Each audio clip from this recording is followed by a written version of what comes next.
To change route. Last weekend I packed my studio into moving boxes. I have putty over countless nail holes and painted the walls.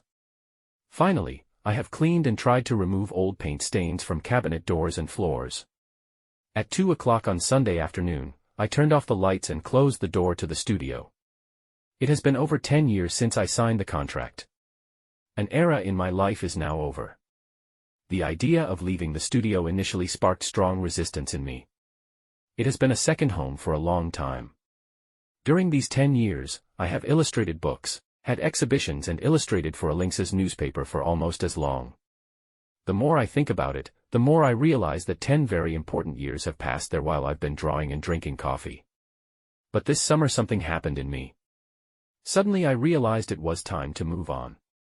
To my great surprise, it felt good to let go of the studio and leave it to someone else. Life goes on and everything has its time.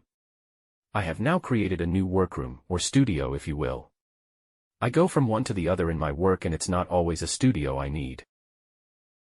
In the middle of the weekend work in the studio, I found a collection of poems by Bo Setterlind that I had forgotten I had once bought. For a long time, I have been looking for a particular poem by him entitled The Year 1832. Suddenly I find it in the book. It was as if something fell into place, and I thought that I was meant to find that poem on this very day. The poem contains a kind of refrain in French. Il faut qu'on ait un sang vivant. Il faut qu'on change de route, la vie serait trop triste encore.